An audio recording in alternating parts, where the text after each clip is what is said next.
Hello students, हम बात कर रहे थे अपनी यूनिट नंबर 1 पर पादप प्रजनन। और पादप प्रजनन के अंदर अभी तक हमने जो पढ़ा था उसको एक बार थोड़ा सा रिवाइज कर लेते हैं। पादप प्रजनन में पहला पार्ट था कायिक जनन से संबंधित, जिसमें हमने पढ़ा कायिक जनन क्या होता है, उसकी कौन कौन सी विधियाँ होती हैं, जैसे प्राकृतिक कायिक जनन, कृत्रिम कायिक जनन। कृत्रिम विधियों में गुटी लगाना, दाब लगाना, ये विधियों का ग्राफ्टिंग यानी रोपण, इनका जिक्र किया।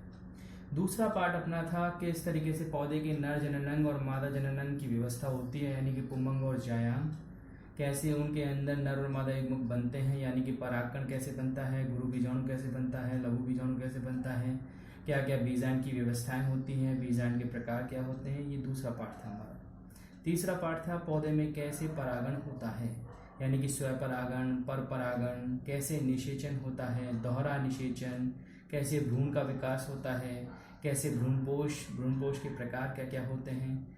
इस यूनिट का चौथा पार्ट है पादप जनन की विशिष्ट विधियां। अभी तक हमने जो पढ़ा वो सामान्य पादप जनन पढ़ा था, अब हम विशिष्ट विधियां पढ़ेंगे जो सभी पौधों में नहीं पाई जाती। इस पाठ में मोटे तौर पर देखिए तो ये टॉपिक्स हैं असंग जनन, अनिषेक बीजता, सूक्ष्म प्रवर्धन, कायिक प्रवर्धन, बहुभ्रूणता। ये टॉपिक हमारा पहला पार्ट था, इसलिए इस टॉपिक पर हमने इस पार्ट में बात नहीं की। कायिक प्रवर्धन और कायिक जनन एक ही बात। ये टॉपिक बायोटेक वाली यूनिट का एक पार्ट है जिसका जिक्र अभी हम आगे करेंगे। सूक्ष्म प्रवर्धन को हम शॉर्ट में कह सकते हैं पादप ऊतक संवर्धन तकनीक, जिसको अंग्रेजी में बोलते हैं प्लांट टिश्यू कल्चर तकनीक। और ये तकनीक अपना चैप्टर आगे है, पूरा एक पार्ट है। तो अब बचा अपने इस पार्ट में 3 पॉइंट, फर्स्ट, सेकंड, थर्ड। पहले पॉइंट से स्टार्ट करते हैं, असंग जनन, एपोमिक्सिस। अभी तक हमने पार्ट नंबर 3 तक पढ़ा पौधे में युग्मक बनते हैं, युग्मक बनने के बाद युग्मक मिलते हैं और उससे आगे भ्रूण का विकास होता है। यदि हम इस विधि की बात करें तो ये वो प्रक्रिया है जहां बिना युग्मक बने,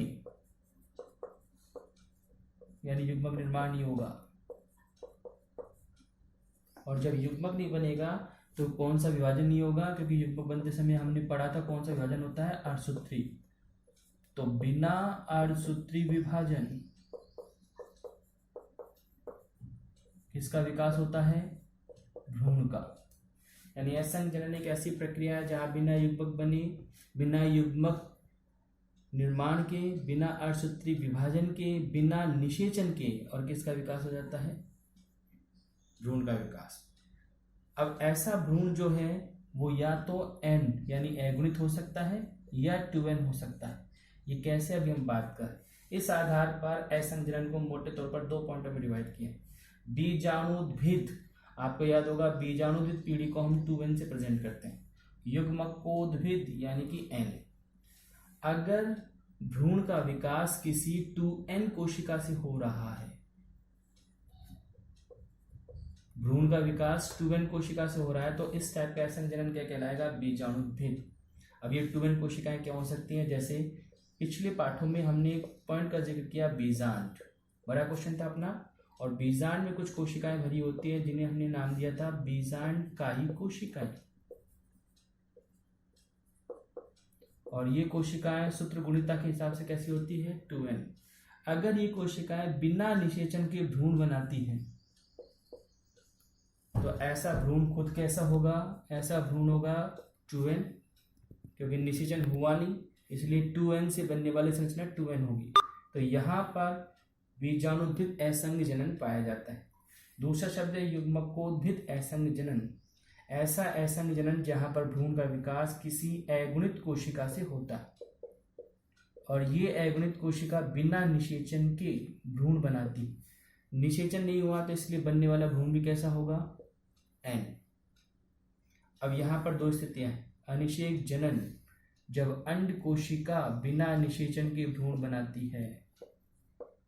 अंड कोशिका के बारे में हमने पढ़ा था जो खुद n होती और बिना निषेचन के भ्रूण बन रहा है, तो बनने वाला भ्रूण भी कैसा है, n। दूसरा शब्द है अपयुग्मन, एक ऐसी प्रक्रिया जहां पर अन्य कोशिका के अलावा कोई और कोशिका। अब और कोशिकाओं में कौन कौन सी थी? भ्रूण कोश के अंदर आपको याद होगा सहायक कोशिकाएं भी थी, प्रतिमुखी कोशिकाएं भी थी।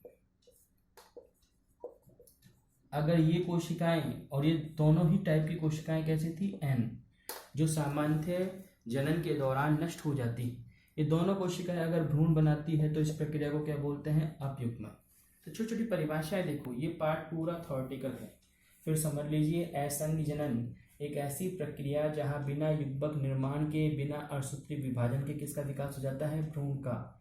अब ये भ्रूण एन भी हो सकता है और 2n भी हो सकता है, ये निर्भर करता है कि किस कोशिका से भ्रूण बन रहा है। इस स्थिति पर दो टाइप के असंघ जनन है, बीजाणुभिद असंघ जनन। इस प्रकार के असंघ जनन के अंदर जो भ्रूण का निर्माण होता है वो कैसी कोशिका से होता है? द्विगुणित कोशिका से होता है। जैसे मैंने एक स्थिति ये बताई, अगर बीजांड का एक कोशिका भ्रूण बनाती है तो ऐसा भ्रूण 2n होगा।